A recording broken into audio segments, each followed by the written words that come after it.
കഴിഞ്ഞ കുറച്ച് ദിവസങ്ങളായിട്ട് ജൂലൈ 26-27 തീയതികളിൽ നടക്കുന്ന FOMC മീറ്റിങ്ങിനെ പറ്റിയിട്ടാണ് എല്ലാവരും ചർച്ച ചെയ്തുകൊണ്ടിരിക്കുന്നത്. ആ മീറ്റിങ്ങിന് ശേഷം വളരെ വലിയ രീതിയിലുള്ള ഒരു ഇമ്പാക്റ്റ് ആ മീറ്റിങ്ങിൽ ഇൻട്രസ്റ്റ് റേറ്റിൽ എന്തെങ്കിലും ചേഞ്ചസ് വരുത്തുകയാണ് എന്നുണ്ടെങ്കിൽ വളരെ വലിയ രീതിയിലുള്ള ഒരു ഇമ്പാക്റ്റ് അത് മാർക്കറ്റുകളിൽ ഉണ്ടാക്കുമെന്നുള്ള കാര്യങ്ങളാണ് എല്ലാവരും പറഞ്ഞുകൊണ്ടിരുന്നത്. ഈ വർഷം ആദ്യമായിട്ടല്ല ഈ ഒരു FOMC മീറ്റിംഗ് നടക്കുന്നത്. ഈ വർഷം നടക്കുന്ന 5ാമത്തെ FOMC മീറ്റിംഗ് ആണ് ഇന്നലെ കഴിഞ്ഞത്. ഇതിനു മുൻപ് ജനുവരിയിലും മാർച്ചിലും മെയ്യിലും ജൂണിലുമൊക്കെ ഈ FOMC മീറ്റിംഗ് നടന്നിട്ടുണ്ടായിരുന്നു. അപ്പോൾ ആ സമയത്ത് ആ മീറ്റിംഗ് നടന്നിട്ടുള്ള തീയതികളിൽ ഏത് രീതിയിലാണ് നമ്മുടെ ബിറ്റ് കോയിൻ പെർഫോം ചെയ്തിട്ടുള്ളത് എന്നുള്ള കാര്യങ്ങളാണ് നമ്മൾ ആദ്യം നോക്കാനായിട്ട് പോകുന്നത്. ഇപ്പോൾ നിങ്ങൾ കണ്ടുകൊണ്ടിരിക്കുന്ന ഈ ഒരു ബൈയിങ് പ്രഷർ തുടർന്ന് അങ്ങോട്ടും ഉണ്ടാവുമോ എന്നുള്ള കാര്യങ്ങൾ നമുക്ക് നോക്കാം.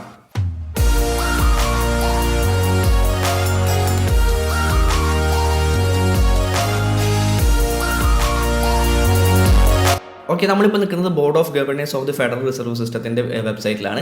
ഇതിൽ ഈ വർഷം നടന്നിട്ടുള്ള മീറ്റിങ്ങുകളുടെ ഡേറ്റും കാര്യങ്ങളൊക്കെ നമുക്ക് കാണാൻ സാധിക്കും. ജനുവരി 25-26 തീയതികളിലായിരുന്നു ഏറ്റവും ആദ്യത്തെ FOMC മീറ്റിംഗ് നടന്നിട്ടുള്ളത്. മാർച്ച് 15-16 തീയതികളിലായിരുന്നു രണ്ടാമത്തെ മീറ്റിംഗ് നടന്നത്. മെയ് 3-4 തീയതികളിലായിരുന്നു മൂന്നാമത്തെ മീറ്റിംഗ്. ജൂൺ 14-15 നാലാമത്തെ മീറ്റിംഗ്. ജൂലൈ 26-27 അതായത് ഇന്നലെയായിരുന്നു ലാസ്റ്റ് മീറ്റിംഗ്, 5ാമത്തെ മീറ്റിംഗ് നടന്നിട്ടുള്ളത്. ഇനി സെപ്റ്റംബറിലും നവംബറിലും ഡിസംബറിലും മീറ്റിങ്ങുകൾ വരാനായിട്ടുണ്ട്. അപ്പോൾ ഈ ദിവസങ്ങളിൽ ഓൾറെഡി മീറ്റിംഗ് കഴിഞ്ഞിട്ടുള്ള ഈ ഡേറ്റുകളിൽ എന്താണ് ബിറ്റ് കോയിനിൽ സംഭവിച്ചിട്ടുള്ളത് എന്നുള്ള കാര്യങ്ങൾ നമുക്ക് ആദ്യമേ തന്നെ നോക്കാം.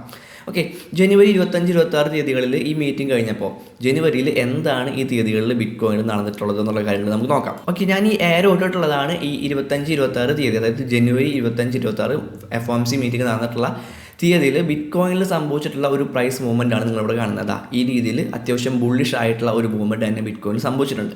ആൻഡ് അതിനുശേഷം പ്രൈസ് ഡൗൺ ആയിട്ടുണ്ട്. ദെൻ വീണ്ടും പ്രൈസ് മുകളിലേക്ക് പോകുന്നത് കാണാനായിട്ട് പറ്റും. ആൻഡ് ഈ ഒരു ഏരോ ആണ് നമ്മുടെ 2ാമത്തെ FOMC മീറ്റിംഗ്. ഇവിടെ നോക്കി കണ്ടിട്ടുണ്ടെങ്കിൽ മാർച്ച് 15-16 തീയതികളിലാണ് നമ്മുടെ 2ാമത്തെ FOMC മീറ്റിംഗ് നടന്നിട്ടുള്ളത്. ആ ഡേറ്റ് ആണ് ഞാനിവിടെ ഏരോ ഇട്ടുള്ളത്. ഓക്കെ, അപ്പോൾ ആ സമയത്തും ബിറ്റ് കോയിൻ്റെ പ്രൈസ് ആ മീറ്റിംഗ് കഴിഞ്ഞതിന് ശേഷവും ബിറ്റ് കോയിൻ്റെ പ്രൈസ് നല്ല രീതിയിൽ മുകളിലേക്ക് പോയിട്ടുണ്ട്. ദെൻ എന്താണ് സംഭവിച്ചത് എന്നുള്ള കാര്യങ്ങൾ നിങ്ങൾക്കിവിടെ കാണാൻ പറ്റുന്നുണ്ട്. ഓക്കെ, ആൻഡ് ഇവിടെ കാണാനായിട്ട് പറ്റുന്നതാണ് നമ്മുടെ 3ാമത്തെ FOMC മീറ്റിംഗ് നടന്നിട്ടുള്ള ഡേറ്റ്. അതായത് മെയ് 3-4 തീയതിയിലെ ആ ഒരു ഡേറ്റാണ് ഞാനിവിടെ ഏരോ ഇട്ടിട്ട് മാർക്ക് ചെയ്തിട്ടുള്ളത്. ആൻഡ് ആ മീറ്റിംഗ് കഴിഞ്ഞപ്പോഴും പ്രൈസ് ഒന്ന് ബുള്ളിഷ് ആവുന്നുണ്ട്. നമ്മൾ ഇപ്പോൾ കാണുന്ന രീതിയിലുള്ള ഒരു ബൈയിങ് പ്രഷർ നമുക്കിവിടെ കാണാനായിട്ട് സാധിക്കുന്നുണ്ട്. ദെൻ അതിനുശേഷം ഇവിടെ എന്താണ് സംഭവിച്ചിട്ടുള്ളത് എന്നുള്ള കാര്യങ്ങൾ നിങ്ങൾ തന്നെ കാണാം. ആൻഡ് വീണ്ടും അടുത്ത മീറ്റിംഗ് എപ്പോഴാണ് നടന്നിട്ടുള്ളത് നമുക്ക് നോക്കാം. ഈ ഒരു ഡേറ്റിലാണ്, അതായത് ജൂൺ 14-15 തീയതികളിലാണ് പിന്നത്തെ FOMC മീറ്റിംഗ് നടന്നിട്ടുള്ളത്. അപ്പോൾ അവിടെ നോക്കിക്കണ്ടിട്ടുണ്ടെങ്കിൽ അവിടെയും പ്രൈസ് ഒന്ന് ബുള്ളിഷ് ആവുന്ന കാണാനായിട്ട് പറ്റുന്നുണ്ട്. ഒരു ബൈയിങ് പ്രഷർ അവിടേക്ക് കയറി വരുന്ന കാണാനായിട്ട് പറ്റുന്നുണ്ട്. ദെൻ പിന്നീട് സംഭവിച്ചിട്ടുള്ളത് നോക്കാം, വീണ്ടും പ്രൈസ് നല്ല രീതിയിൽ തന്നെ ഡൗൺ ആവുകയാണ് ചെയ്തിട്ടുള്ളത്. ഓക്കെ, ആൻഡ് ഇന്നലെ നടന്നിട്ടുള്ള മീറ്റിങ്ങിൻ്റെ സമയത്ത്, അതായത് ജൂലൈ 26-27 തീയതികളിൽ ഏത് രീതിയിലാണ് ബിറ്റ് കോയിൻ ഒരു പെർഫോം ചെയ്തിട്ടുള്ളത് നോക്കിക്കണ്ടിട്ടുണ്ടെങ്കിൽ നമുക്കിവിടെ കാണാനായിട്ട് പറ്റുന്നുണ്ട്. നമ്മൾ മുൻപ് കണ്ടിട്ടുള്ള അതേ രീതിയിലുള്ള ഒരു ബൈയിങ് പ്രഷർ ഇവിടെ കയറി വരുന്ന കാണാനായിട്ട് പറ്റുന്നുണ്ട്.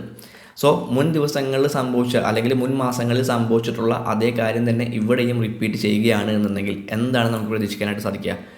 ഈ രീതിയിൽ ഇവിടെ സംഭവിച്ച പോലെയുള്ള ഒരു ബെയറിഷ് ആയിട്ടുള്ള അല്ലെങ്കിൽ വളരെ വലിയ രീതിയിലുള്ള ഒരു ഡൗൺ മൂവ്മെൻറ്റ് നമുക്ക് ഇവിടെയും പ്രതീക്ഷിക്കാവുന്നതാണ്.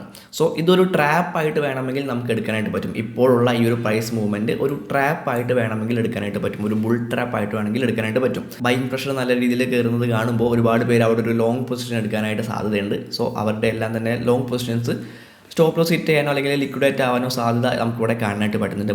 മുൻ ദിവസങ്ങൾ അല്ലെങ്കിൽ മുൻ മാസങ്ങളിലെ ഒരു പ്രൈസ് മൂവ്മെൻറ്റുകൾ, ഈ FOMC മീറ്റിംഗ് നടന്നിട്ടുള്ള ദിവസങ്ങളിലെ പ്രൈസ് മൂവ്മെൻറ്റുകൾ നോക്കുകയാണെന്നുണ്ടെങ്കിൽ നമുക്ക് ഈ കാര്യം കൃത്യമായിട്ട് മനസ്സിലാക്കാൻ പറ്റുന്നുണ്ട്. ആൻഡ് ഒരു ഡെയിലി ടൈം ഫ്രെയിമിലേക്ക് പോയി കഴിഞ്ഞിട്ടുണ്ടെങ്കിൽ നമുക്കിവിടെ കാണാൻ പറ്റുന്ന ഒരു കാര്യം എന്ന് പറയുന്നത് ഇവിടെ നമുക്ക് വളരെ സ്ട്രോങ് ആയിട്ടുള്ള ഒരു റെസിസ്റ്റൻസ് ഏരിയ ഉണ്ടായിരുന്നു. അതായത് ഒരു 21K മുതൽ 22K വരെയുള്ള 21,701 മുതൽ 22,164 വരെയുള്ള ആ ഒരു ഏരിയ വളരെ സ്ട്രോങ് ആയിട്ടുള്ള ഒരു റെസിസ്റ്റൻസ് ഏരിയ ആയിരുന്നു എന്നുള്ള കാര്യങ്ങൾ നമുക്ക് ഇവിടെ കാണാനായിട്ട് പറ്റുന്നുണ്ട്. ആൻഡ് ഇവിടെ ബയേഴ്സിനെയും സെല്ലേഴ്സിനെയും വളരെ വലിയ രീതിയിൽ കളിപ്പിച്ചുകൊണ്ടാണ് ബിറ്റ് കോയിൻ മൂവ് ചെയ്തുകൊണ്ടിരിക്കുന്നത്. അതായത് ഇവിടെ ഒരു ബ്രേക്ക് ഔട്ട് കിട്ടുന്നു, ഒരുപാട് പേര് ലോങ് പൊസിഷൻ എടുത്തിട്ടുണ്ടായിരിക്കും. കാരണം നല്ലൊരു റെസിസ്റ്റൻസ് ഏരിയ ആണ് ബ്രേക്ക് ചെയ്തിട്ടുള്ളത്. ഒരുപാട് പേര് ലോങ് പൊസിഷൻ എടുത്തിട്ടുണ്ടായിരിക്കും. അവരുടെ സ്റ്റോപ്പ് ലോസ് സ്വാഭാവികമായിട്ടും ഈ ഒരു റെസിസ്റ്റൻസ് ഏരിയയ്ക്ക് താഴെയായിരിക്കും. ആ സ്റ്റോപ്പ് ലോസ് അവിടെ ഹിറ്റായിട്ടുണ്ടായിരിക്കും, അവർക്ക് ലോസ് വന്നിട്ടുണ്ടായിരിക്കും. അങ്ങനെ ലോസ് വരുമ്പോൾ അവർ വീണ്ടും ഷോർട്ട് പൊസിഷൻസ് ആയിരിക്കും എടുക്കാനായിട്ട് ശ്രമിക്കുന്നുണ്ടായിരിക്കുക. കാരണം ഈ ഒരു റെസിസ്റ്റൻസ് ഏരിയ എവിടെ സംഭവിച്ചിട്ടുള്ളത് ഒരു ഫേക്ക് ബ്രേക്ക് ഔട്ട് ആണെന്ന് മനസ്സിലായിട്ടുണ്ടായിരുന്നു. ദെൻ അവർ ഒരു ഷോർട്ട് പൊസിഷൻസ് ആയിരിക്കും എടുക്കാനായിട്ട് ശ്രമിച്ചിട്ടുണ്ടായിരിക്കുക. ആൻഡ് ഈ ഒരു FOMC മീറ്റിങ്ങിൻ്റെ ആ ഒരു ഇമ്പാക്റ്റ് ഇവിടെ അവർക്കൊരു ലോസ് സമ്മാനിച്ചിട്ടുണ്ടായിരിക്കും. അതായത് വീണ്ടും അവരുടെ സ്റ്റോപ്പ് ലോസ് ഹിറ്റ് ചെയ്യുന്ന രീതിയിലുള്ള ഒരു പ്രൈസ് മൂവ്മെൻറ്റ് അവിടെ സംഭവിച്ചിട്ടുണ്ടായിരിക്കും. ഓക്കെ, അപ്പോൾ ഇവിടെ വളരെ ട്രിക്കി ആയിട്ടുള്ള രീതിയിലാണ് ബിറ്റ് കോയിൻ്റെ പ്രൈസ് മൂവ് ചെയ്തുകൊണ്ടിരിക്കുന്നത്. ബയേഴ്സിനും സെല്ലേഴ്സിനും, അതായത് റീറ്റെയിൽ ട്രേഡേഴ്സിന് കാര്യമായിട്ടുള്ള പ്രെഡിക്ഷൻസ് ഒന്നും നടത്താൻ സാധിക്കാത്ത രീതിയിലുള്ള ഒരു മൂവ്മെൻറ്റുകളാണ് ഇവിടെ ബിറ്റ് കോയിൻ്റെ കാര്യം സംഭവിച്ചുകൊണ്ടിരിക്കുന്നത്. നമ്മൾ കുറച്ചൊന്ന് പുറകിലോട്ട് പോയി കണ്ടിട്ടുണ്ടെങ്കിൽ, കുറച്ച് ദിവസങ്ങൾ പിന്നിലോട്ട് പോയി കണ്ടിട്ടുണ്ടെങ്കിൽ നമുക്ക് ഇവിടെ കാണാൻ പറ്റുന്നത് ഇവിടെ സംഭവിച്ചുകൊണ്ടിരിക്കുന്ന അതേ രീതിയിലുള്ളൊരു പാറ്റേൺ ആണ്. അതായത് ഇവിടെയും നമുക്ക് ഇതുപോലുള്ള ഒരു സ്ട്രോങ് ആയിട്ടുള്ള ഒരു റെസിസ്റ്റൻസ് ഏരിയ ഉണ്ടായിരുന്നു. ആ റെസിസ്റ്റൻസ് ഏരിയ ബ്രേക്ക് ചെയ്യുന്നു, അതൊരു ഫേക്ക് ബ്രേക്ക് ഔട്ടായിട്ട് മാറുന്നു, പ്രൈസ് വീണ്ടും താഴേക്ക് വരുന്നു, ദെൻ വീണ്ടും ആ ഒരു റെസിസ്റ്റൻസ് ഏരിയനെ ബ്രേക്ക് ചെയ്തുകൊണ്ട് പ്രൈസ് മുകളിലേക്ക് പോകുന്നു, ഇവിടെ സംഭവിച്ചിട്ടുള്ള പോലെ. സോ ഇതേ പാറ്റേൺ തന്നെ ഇവിടെയും റിപ്പീറ്റ് ചെയ്യുകയാണ് എന്നുണ്ടെങ്കിൽ നമുക്ക് ഇവിടെ പ്രതീക്ഷിക്കാനായിട്ട് സാധിക്കുന്നത് ഇവിടെ സംഭവിച്ച പോലെയുള്ള ഒരു ഡൗൺ മൂവ്മെൻറ്റ് തന്നെയായിരിക്കും. ഈ രീതിയിലുള്ള ഒരു ഡൗൺ മൂവ്മെൻറ്റ് ആയിരിക്കും നമുക്ക് ഇവിടെയും പ്രതീക്ഷിക്കാനായിട്ട് സാധിക്കുന്നത്. ഓക്കെ, അപ്പോൾ ഡെയിലി ടൈം ഫ്രെയിമിൽ നമുക്ക് ഇത്തരത്തിലുള്ള മുൻപ് സംഭവിച്ചിട്ടുള്ള ഇതേ പാറ്റേൺ തന്നെ റിപ്പീറ്റ് ചെയ്യുകയാണെന്നുണ്ടെങ്കിൽ വളരെ വലിയ രീതിയിലുള്ള ഒരു ഡൗൺ മൂവ്മെൻറ്റ് നമുക്ക് ബിറ്റ് കോയിനിൽ വരും ദിവസങ്ങളിൽ പ്രതീക്ഷിക്കാവുന്നതാണ്. ഇനി ഡെയിലി ടൈം ഫ്രെയിമിൽ തന്നെ മറ്റൊരു കാര്യം നോക്കിക്കഴിഞ്ഞിട്ടുണ്ടെങ്കിൽ നമുക്കിവിടെ കൃത്യമായിട്ട് ഇത്തരത്തിലുള്ള ഒരു ട്രെൻഡ് ലൈൻ വരയ്ക്കാനായിട്ട് പറ്റുന്നുണ്ട്. മുൻ ദിവസങ്ങൾ നോക്കുകയാണെങ്കിൽ കൃത്യമായിട്ട് ആ ട്രെൻഡ് ലൈൻ ബ്രേക്ക് ഔട്ട് സംഭവിച്ചതിന് ശേഷമാണ് പ്രൈസ് വളരെ വലിയ രീതിയിലുള്ള ഒരു ഡൗൺ മൂവ്മെൻറ്റ് ക്രിയേറ്റ് ചെയ്തിട്ടുള്ളത്. ഓക്കെ, അപ്പോൾ ഇവിടെയും നമുക്ക് അത്തരത്തിലുള്ള ഒരു ട്രെൻഡ് ലൈൻ വരയ്ക്കാനായിട്ട് സാധിക്കുന്നുണ്ട്. ആൻഡ് നമ്മൾ നേരത്തെ പറഞ്ഞ പോലെ തന്നെ പ്രൈസ് ഈ ഒരു ട്രെൻഡ് ലൈൻ ബ്രേക്ക് ചെയ്യുകയാണ് എന്നുണ്ടെങ്കിൽ വളരെ വലിയ രീതിയിലുള്ളൊരു ഡൗൺ മൂവ്മെൻറ്റ് നമുക്ക് പ്രതീക്ഷിക്കാവുന്നതാണ്. ആൻഡ് CPR ഇൻഡിക്കേറ്റർ വെച്ച് നോക്കുകയാണ് എന്നുണ്ടെങ്കിൽ നമുക്ക് മനസ്സിലാക്കാൻ പറ്റുന്ന കാര്യം, ഇപ്പോൾ പ്രൈസ് നിൽക്കുന്നത് വളരെ വലിയ ഒരു റിജക്ഷൻ ഏരിയയിലാണ്. CPR ലെവൽ എന്ന് പറയുന്നത് വളരെ വലിയ രീതിയിലുള്ള റിജക്ഷൻ സംഭവിക്കാൻ ചാൻസ് ഉള്ള ഒരു ഏരിയ ആണ്. ആൻഡ് മന്ത്ലി CPR നോക്കുകയാണെങ്കിൽ തൊട്ട് മുൻപത്തെ മാസത്തെ CPR ലെവലിന് താഴെയാണ് ഈ മാസത്തെ CPR ലെവൽ കിടക്കുന്നത്. ആൻഡ് അത് വളരെ ഒരു ബാരിഷ് ആയിട്ടുള്ള സൈൻ തന്നെയാണെന്ന് നമുക്ക് പറയാനായിട്ട് പറ്റും. സോ അതുകൊണ്ട് തന്നെ ഇവിടെ നിന്ന് പ്രൈസിന് ഒരു റിജക്ഷൻ കിട്ടുകയാണ്. 21K മുതൽ 24K വരെയാണ് CPR ലെവൽസ് എന്ന് പറയുന്നത്. സോ 24K വരെയുള്ള ആ ഒരു ഏരിയയിൽ നിന്ന് പ്രൈസിന് എപ്പോൾ വേണമെങ്കിലും ഒരു റിജക്ഷൻ കിട്ടാനായിട്ട് സാധ്യതയുണ്ട്. അത്തരത്തിലുള്ള റിജക്ഷൻ കിട്ടുകയാണ് എന്നുണ്ടെങ്കിൽ നമുക്ക് S1 ആയിട്ടുള്ള മന്ത്ലി സപ്പോർട്ട് 1 ആയിട്ടുള്ള 14K എന്ന് പറയുന്ന പ്രൈസിലേക്കുള്ളൊരു മൂവ്മെൻറ്റ് നമുക്ക് വളരെ സിമ്പിളായിട്ട് പ്രതീക്ഷിക്കാവുന്നതാണ്. ഇനി 14K എന്ന് പറയുന്ന പ്രൈസിലേക്ക് ഈ മാസം തന്നെ പോകണമെന്ന് യാതൊരു നിർബന്ധമില്ല. കാരണം ഈ ഒരു മാസം കഴിയാറായി, ഒരു 2-3 ദിവസം കൂടിയേ ഉള്ളൂ ഈ ഒരു മാസം അവസാനിക്കാനായിട്ട്. എന്നാൽ കഴിഞ്ഞ മാസത്തെ S2 ആയിട്ടുള്ള സപ്പോർട്ട് 2 ആയിട്ടുള്ള 17Kയിലേക്ക് നമുക്ക് വളരെ പെട്ടെന്നുള്ള ഒരു മൂവ്മെൻറ്റ് വേണമെങ്കിൽ പ്രതീക്ഷിക്കാനായിട്ട് പറ്റും. ഈ ഒരു ട്രെൻഡ് ലൈൻ ബ്രേക്ക് ചെയ്യുകയാണ് എന്നുണ്ടെങ്കിൽ തീർച്ചയായിട്ടും ഈ ഒരു 17K എന്ന് പറയുന്ന പ്രൈസിലേക്ക് ബിറ്റ് കോയിൻ ഇറങ്ങി വരുമെന്നുള്ള കാര്യങ്ങൾ നമുക്ക് വളരെ സിമ്പിളായിട്ട്, വളരെ നിസ്സാരമായിട്ട് നമുക്ക് പ്രതീക്ഷിക്കാവുന്ന ഒരു ടാർഗറ്റാണ് ഈ ഒരു 17K എന്ന് പറയുന്നത്.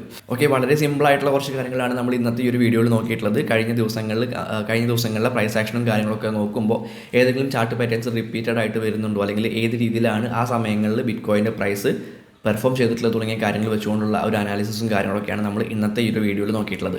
സോ തീർച്ചയായിട്ടും നിങ്ങൾ നിങ്ങളുടേതായിട്ടുള്ള അനാലിസിസും കാര്യങ്ങളൊക്കെ നടത്തുമ്പോൾ അതിന് ഹെൽപ്ഫുൾ ആവുന്ന കാര്യങ്ങളാണ് ഈ ഒരു വീഡിയോയിൽ ഉള്ളത് എന്നുണ്ടെങ്കിൽ അത് മാത്രം എടുത്താൽ മതി. ബാക്കി എല്ലാ കാര്യങ്ങളും നിങ്ങൾ വിട്ട് കളഞ്ഞേക്കാം. Happy trading. അടുത്തൊരു വീഡിയോയിൽ കാണാം.